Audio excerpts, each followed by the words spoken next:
8h00 dans le studio de Christ Radio, nous sommes ensemble dans notre émission et nous continuons donc à réfléchir sur la Pentecôte. Nous sommes donc le vendredi qui précède la Pentecôte.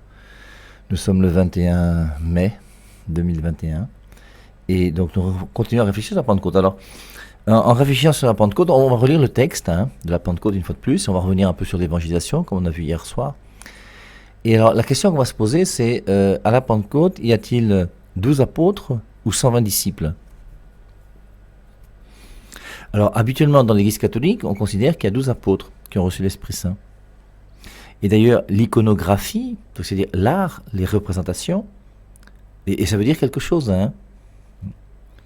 De même, vous voyez que vous n'avez pas, dans les premiers siècles de l'Église, aucune œuvre d'art qui montre Jésus-Christ qui est plongé par immersion totale dans l'eau. Ça n'existe pas. Et c'est là où on voit quelque part que ces gens intelligents qui ont voulu essayer de comprendre la Bible sans tenir compte de ce que l'Église dit, qui ont commencé à imposer un peu leur doctrine.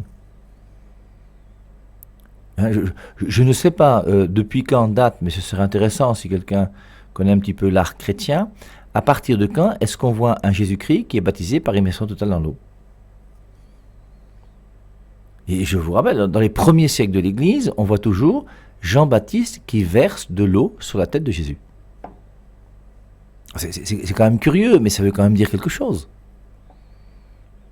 Et c'est pareil pour la Pentecôte. Pour la Pentecôte, on a toujours vu dans l'iconographie l'Esprit Saint qui descend sur la Vierge Marie et sur les apôtres.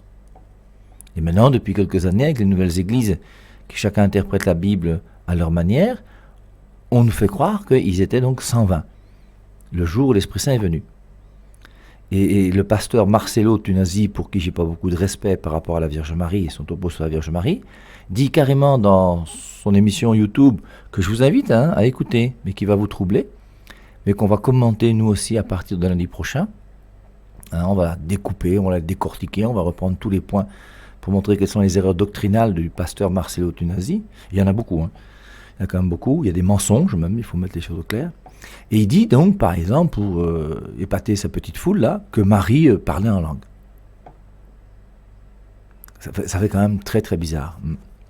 Alors, maintenant allons-y par rapport à la Pentecôte et relisons le texte. Et si on voit à partir du texte, si on peut penser qu'il y avait 120 personnes ou alors uniquement 12 personnes le jour de la Pentecôte. Alors pour ça, peut-être que si on revient, vous voyez, aux Actes des Apôtres au chapitre 1, avant de passer à Acte 2, où il est dit, Acte chapitre 2, verset 1, lorsqu'arriva la fête de la Pentecôte, ils étaient tous réunis. Alors le tous, là, ça peut être 12, comme ça peut être 120. Mais juste avant, dans Acte chapitre 1, on voit à partir du verset 15, en ces jours-là, Pierre se leva au milieu des frères, le nombre des personnes réunies était d'environ 120, et il dit, frères, il fallait que s'accomplisse l'écriture, et c'est là où on va donc choisir l'apôtre qui va remplacer Judas, qui est parti pour sa perdition. Il faut que quelqu'un prenne sa charge, et on va choisir donc Matthias. Ils tirèrent au sort, ces derniers versets de Acte 1, ils tirèrent au sort, et le sort tomba sur Matthias, qui fut associé aux 11 apôtres. Maintenant, on passe à Acte chapitre 2. Lorsque le jour de la Pentecôte arriva, ils étaient tous ensemble dans le même lieu. Alors, tous ensemble, c'est qui? Est-ce que c'est uniquement les 12? Ou est-ce que c'est les 120?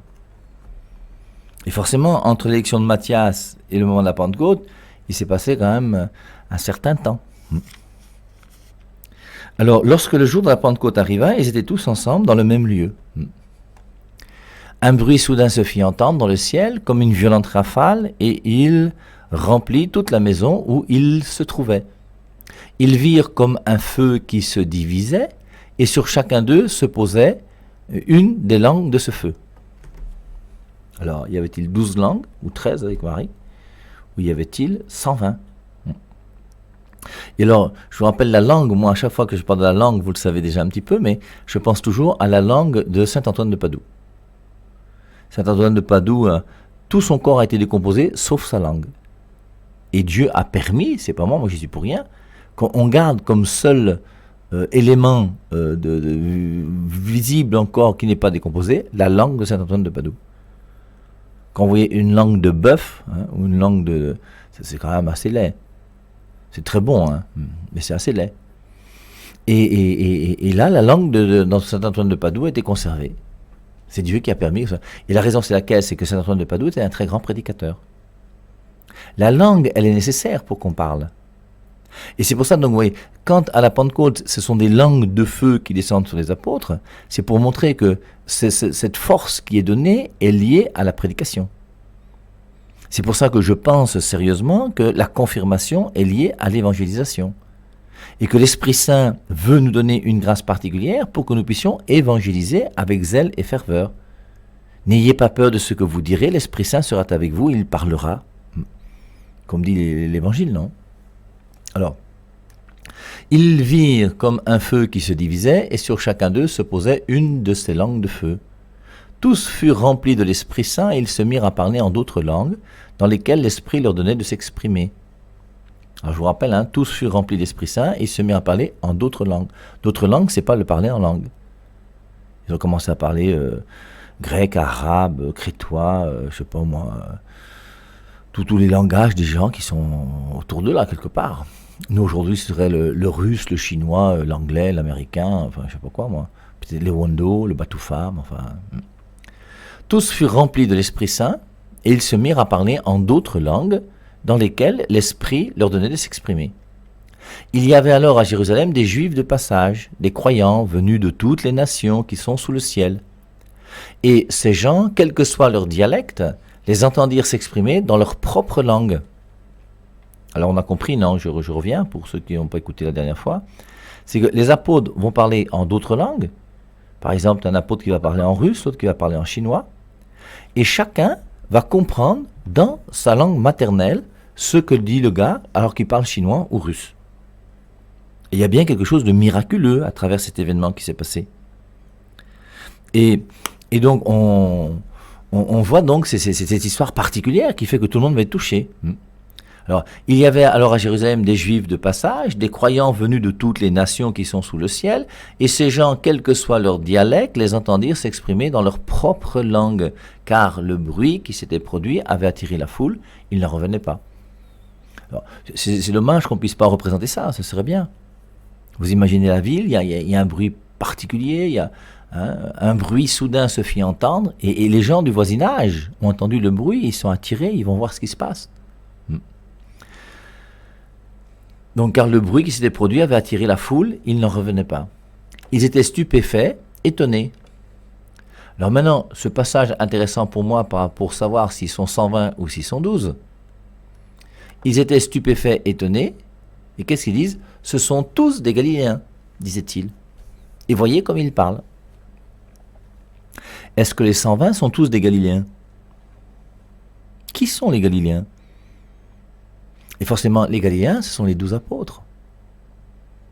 Et c'est là où on voit une fois de plus, vous voyez, que notre Église catholique ne nous ment pas.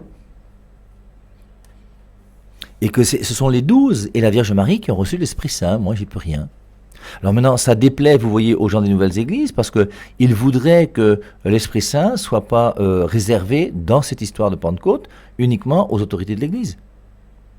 Comme ça, on ouvre à tout le monde, même un pasteur Mboutougou peut commencer à dire que moi aussi je suis là-bas, tout ça. Non, non, c'était les 12. Ce sont tous des Galiléens. Or, les Galiléens, c'est eux qu'on appelle les apôtres. Et les 12 apôtres sont Galiléens. Les 120 ne sont pas tous Galiléens. Ce sont tous des Galiléens, disait-il. Et voyez comme ils parlent. Chacun de nous les entend s'exprimer dans sa propre langue. Que nous soyons Parthes, Mèdes ou Élamites, alors là, il y a toute une liste pour montrer que vraiment chacun, qui a un patois, qui a sa langue maternelle, le comprend dans sa propre langue. On donne une liste de beaucoup de personnes pour montrer que c'est quand même sérieux cette histoire. Que nous soyons Parthes ou Mèdes ou Élamites, habitants de Mésopotamie, de Judée ou de Cappadoce, du Pont ou de l'Asie, de Phrygie et de Pamphylie, d'Égypte ou de la Libye en allant sur Cyrène, que nous soyons des Juifs installés à Rome ou des prosélytes, des Crétois ou des Arabes, nous les entendons proclamer dans nos diverses langues les merveilles de Dieu. Ils étaient tous stupéfaits et se demandaient les uns aux autres ce que cela signifiait. Certains répondaient en riant, ils ont simplement bu plus que leur compte. Et là je suis au verset 13, et maintenant je vais vous lire donc le verset 14, parce que c'est aussi intéressant de voir la suite. Alors Pierre debout avec les 11, On ne dit pas les 120. Alors Pierre, debout avec les 11, éleva la voix et s'exprima en ces termes. Vous, juifs, et vous tous qui séjournez, avec ce très très beau discours que Pierre va faire le jour de la Pentecôte. Donc, pour répondre à cette question, pour ceux qui étaient intéressés, est-ce qu'il y avait 120 ou est-ce qu'ils étaient 12 ? Je pense qu'ils étaient 12 et que ce que l'Église nous enseigne depuis toujours semble être ce qu'il y a de plus vraisemblable. Alors, on avait vu hier, vous voyez que je crois que le sacrement de la confirmation, pour moi, est un sacrement à travers lequel c'est pas l'Esprit Saint qui se donne à moi, c'est l'Esprit Saint qui me donne une mission nouvelle. J'ai reçu l'Esprit Saint lors de la nouvelle naissance. Il a été confirmé, scellé avec le baptême. Et maintenant, l'Esprit Saint, celui qui est baptisé et qui a l'Esprit Saint en lui, bien, fait grandir Jésus-Christ en lui. De la même manière, vous voyez, que la Vierge Marie à l'Annonciation, lorsque l'Esprit Saint est venu sur Marie, l'Esprit Saint a formé Jésus-Christ en Marie. Et pour Marie, c'est d'une manière réelle, concrète, matérielle. C'est pour ça que le corps de Marie devait être pur pour donner à Jésus-Christ un corps qui soit pur. C'est pour ça, on l'avait vu, qu'il y a l'Immaculée Conception. Luc 1, 28, je te salue, pleine de grâce. Et on voit donc comment l'Esprit Saint, venant sur Marie, va former Jésus-Christ en elle. Eh bien, nous-mêmes, par la nouvelle naissance, lorsque l'Esprit Saint vient sur nous, nous sommes baptisés dans le Saint-Esprit. Et le Saint-Esprit qui vient sur nous va former Jésus-Christ en nous. Rappelons-nous ce passage de Jean-Baptiste qui dit « Il faut que moi je diminue et que lui grandisse ». Et il faut bien donc que moi-même, je meure à moi-même, je meure à ma coutume, à mes cultures, à tout ce que j'ai pu connaître, qui n'est pas conforme à l'Évangile. Et il faut que je laisse Jésus-Christ tout prendre en moi. Il faut que lui grandisse et que moi je diminue. Et l'Esprit Saint va faire grandir Jésus-Christ en moi, il va faire grandir cette vie chrétienne en moi pour que je puisse devenir mature dans ma foi, adulte dans ma foi. Pour prendre un autre exemple, lorsqu'un enfant naît, Aristote nous dit qu'un enfant va commencer à devenir parfait le jour où il est capable de se reproduire. Et quelque part, c'est vrai, tant que l'enfant n'a pas atteint la puberté, tant que l'enfant n'est pas encore marié, tant que l'enfant ne peut pas encore faire des enfants, il n'est pas parfait, il manque quelque chose. Alors il y a la perfection en toi qui va commencer avec la puberté, et la puberté qui est quelque chose de formidable. La plupart d'entre nous, nous avons peur lorsque nos enfants commencent à atteindre la puberté. Lorsque les élèves dans les lycées et collèges sont à l'âge de la puberté, ça fait peur à tous les professeurs et tous les surveillants. Et la raison c'est laquelle? C'est qu'on forme mal nos enfants. Si nos enfants étaient bien formés, la puberté ne les dérangerait pas. Mais ce qui va déranger nos enfants à l'âge de la puberté, c'est quoi? C'est pas la puberté en elle-même. Je vous rappelle, c'était un jour, un élève en classe qui m'a posé la question, il m'a dit « Mon père, depuis que la puberté est arrivée, que je commence à avoir un poil ou deux qui poussent là quelque part, j'ai déjà envie d'avoir des rapports sexuels avec une fille. » Et je lui ai dit « Ce n'est pas parce que la puberté arrive et que tu vois des transformations qui sont là, qui sont dans ton corps, que tu as envie d'avoir des rapports sexuels avec une fille. Tu as envie d'avoir des rapports sexuels avec une fille, pourquoi? Parce que ta tête est sale. Et tu as laissé ta tête se salir. Et dès que forcément tu rentres dans les lycées et collèges, 6e, 5e, 4e, 3e, tu vas commencer à marcher avec des gens qui, eux, vont commencer à prendre des directions qui ne sont pas les mêmes que ce que ton père et ta mère t'ont enseigné. Et c'est pour ça que vous, jeunes garçons et jeunes filles, faites très attention aux compagnies. Les mauvaises compagnies corrompent les bonnes mœurs. C'est même biblique, c'est 1 Corinthiens 15,33 si mes souvenirs sont bons. 2 Timothée 2,22, fuis les passions de la jeunesse et marche avec ceux qui invoquent le Seigneur d'un cœur pur. Attention avec qui tu marches. Et il faut que nous soyons capables de choisir des gens avec qui nous marchons, qui sont des gens qui nous tirent vers le haut et non pas vers le bas. Il faut être capable de bien choisir ses amis. Et je vous rappelle à vous les jeunes, puisqu'on parle de puberté aujourd'hui, c'est que il faut être inquiet de toute personne qui fait que lorsque tu marches avec lui ou avec elle, ou avec eux ou avec elle, que tu puisses à ce moment-là commencer à désobéir à ton père et ta mère. Toute personne qui te pousse à désobéir à ton père et à ta mère est une personne qui veut ton malheur. En tête, tous ces pasteurs qui séparent les enfants de leurs parents. Quand un pasteur commence à dire que ton père c'est le diable, il faut avoir peur de ce pasteur. Pas de ton père, de ce pasteur. C'est un faux pasteur, c'est un boutoukou pasteur. N'aie pas peur de ton père, n'aie pas peur de ta mère. Alors quelquefois les parents sont un peu tyrans, un peu dictateurs, un peu distants. Mais un père c'est un père et une mère c'est une mère. C'est unique un père et une mère. Donc, et attention aux mauvaises compagnies. Les mauvaises compagnies corrompent les bonnes mœurs. Et c'est vrai qu'au moment de la puberté, ben, tu vas commencer à marcher avec des garçons et des filles. Alors avec la puberté aussi, quelque part, tu vois, c'est le moment où toi-même, tu vas commencer à t'apercevoir dans ta vie que ce que ton père et ta mère t'ont enseigné et dit, c'est peut-être pas forcément ce qu'il y a de meilleur. Tu commences dans les lycées et collèges à voir des enfants qui ont des parents, qui éduquent leurs enfants d'une manière différente que ce que ton père et ce que ta mère t'ont enseigné. Et tu commences à voir que oui, mon père m'a interdit de mettre un piercing dans mon oreille. Mais tu as un ami qui a déjà une boucle d'oreille, lui. Et tu aperçois qu'il n'est pas mort pour autant. Et au bout d'un moment, tu vas commencer est-ce qu'il faut encore obéir à mon père et à ma mère? Est-ce qu'il faut marcher avec ces gens-là? Qu'est-ce qu'il faut faire?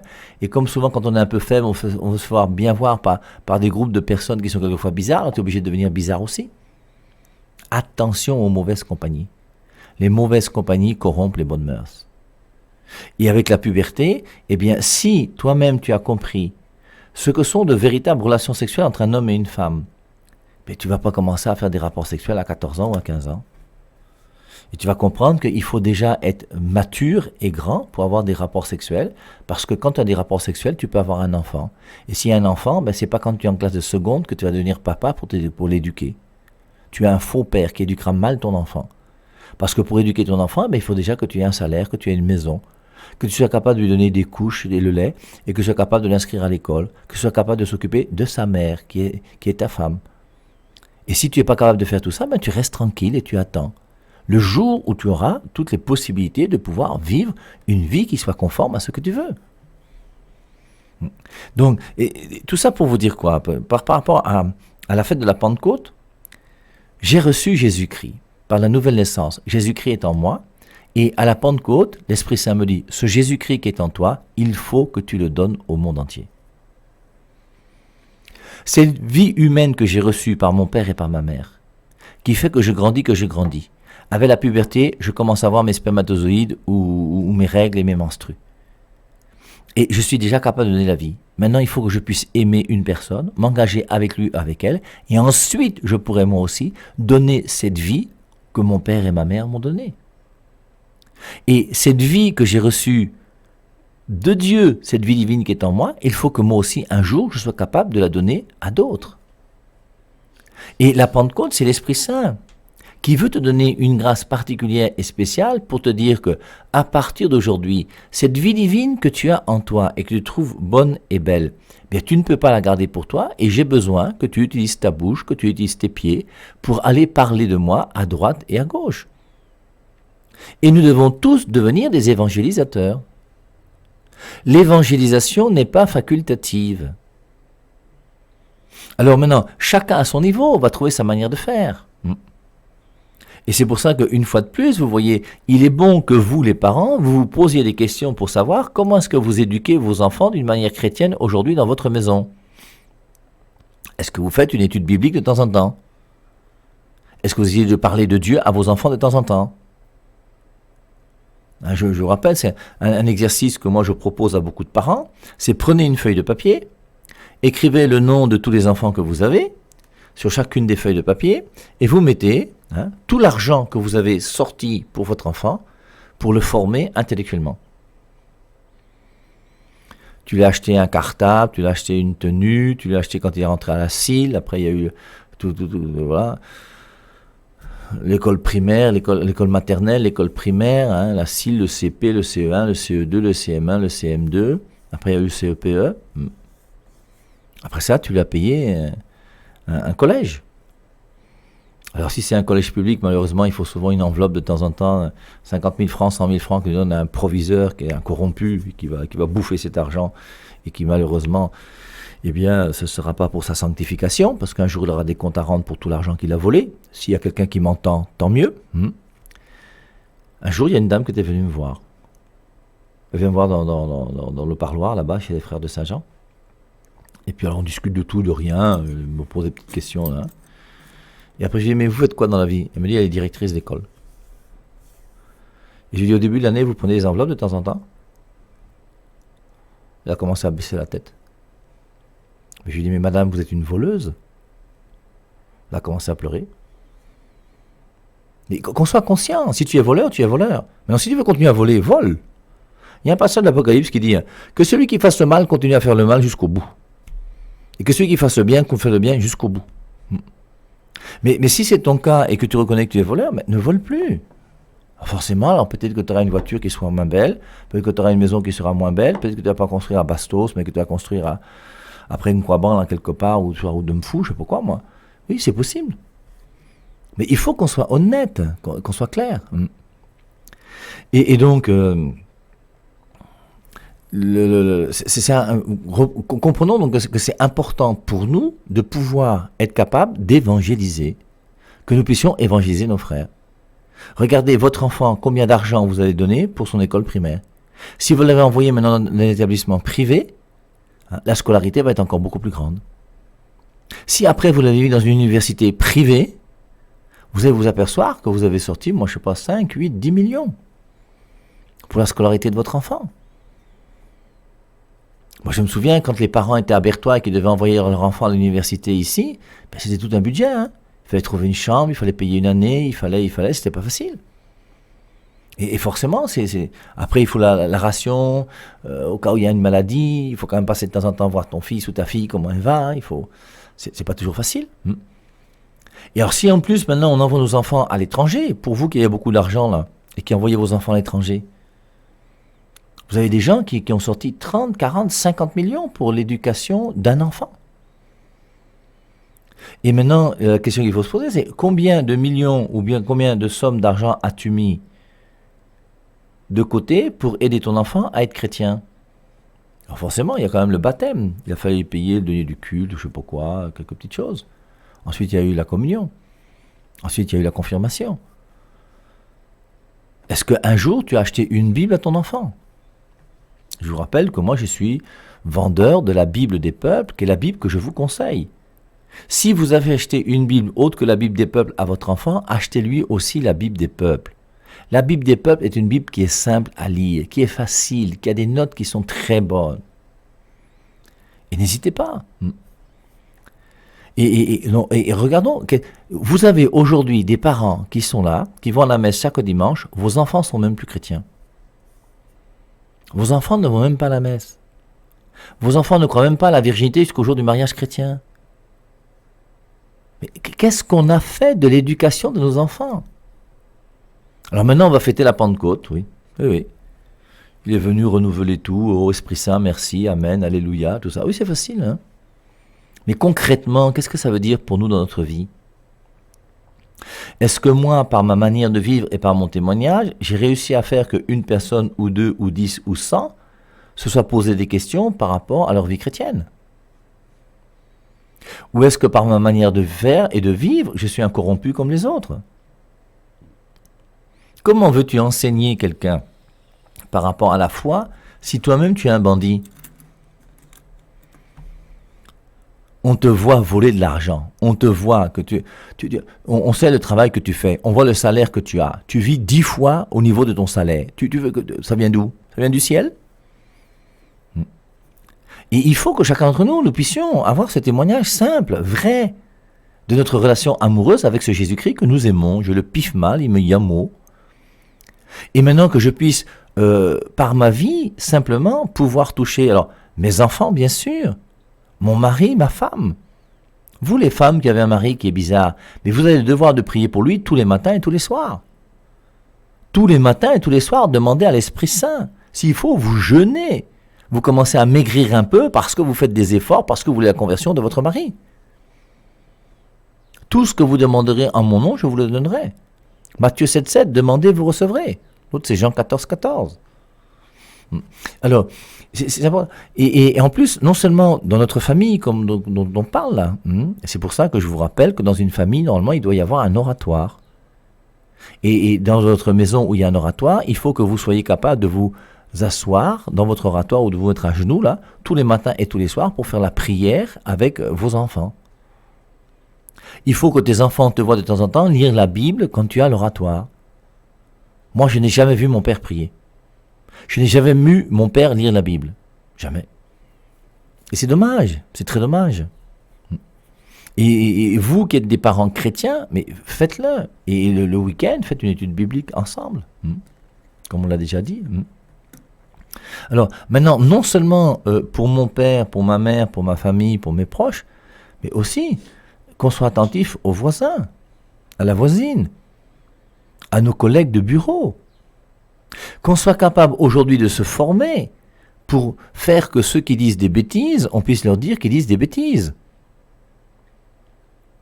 C'est pour ça que moi je suis ravi de savoir que lundi prochain je vais commencer à faire une critique je vous dis, cette vidéo sur YouTube. Si vous avez le temps, hein, je vous dis, je vous invite à regarder cette vidéo sur YouTube, qui est une vidéo méchante et mauvaise, qui peut troubler même des esprits faibles. Hein, c'est les vérités bibliques sur Marie.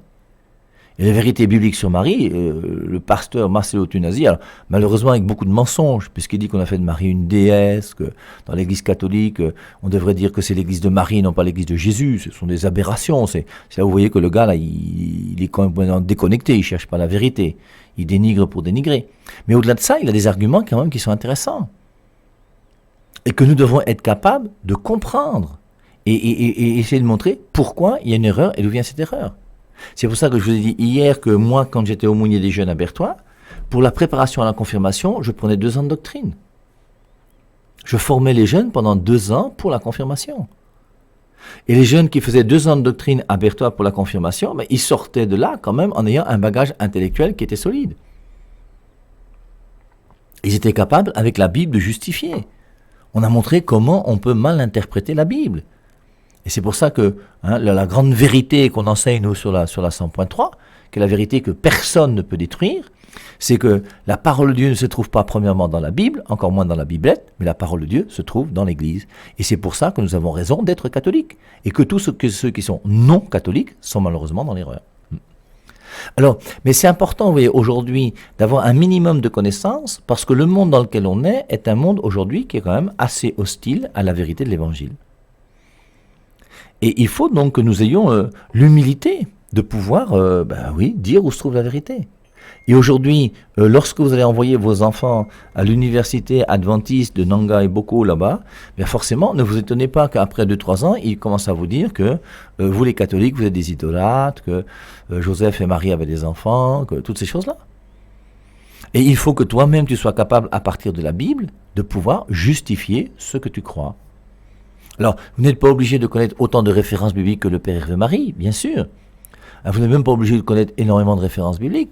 Il faut que vous soyez capable de comprendre pourquoi tu penses que l'Église catholique est la meilleure des églises. Et ça, c'est important, ça. Il faut au moins avoir cet argument-là dans sa tête. Au moins avec un argument qui montre que Jésus-Christ a voulu l'Église qui est l'Église catholique. Avec ces arguments, au moins tu es sûr que malgré tout ce que disent les gens qui sont dehors, tu sais que la vérité se trouve dans cette Église que Jésus-Christ a voulu, qu'il a fondée lui-même il y a 2000 ans. Et après maintenant, si tu veux évangéliser et si tu veux discuter Bible avec les gens des autres églises, à ce moment-là, tu n'as pas le choix, tu dois être capable de faire comme le Père et Marie et d'apprendre un minimum de références bibliques par cœur. C'est même pas compliqué, hein. Si vous connaissez déjà 50 références bibliques par cœur, c'est facile, vous fermez la bouche de n'importe qui. On avait déjà vu ici, non, je ne vais pas revenir, non, le cas d'école sur les frères et sœurs de Jésus. Alors on reverra ça dans la vidéo du pasteur Marcelo Tunasi, là, parce que forcément il fait allusion à ça. Hein. Mais après, ce sont des cas d'école qui sont intéressants et qu'il faut connaître. Et une fois que tu as fait une expérience avec un cas d'école biblique, tu as tout compris. Et tu comprends que l'important maintenant, c'est pas de revenir à un verset biblique, c'est de revenir à la vérité de la parole de Dieu qui est donnée par l'Église, parce que l'Église a autorité sur la Bible. Et dans ta vie, et t'a sauvé de la boue, et t'a racheté.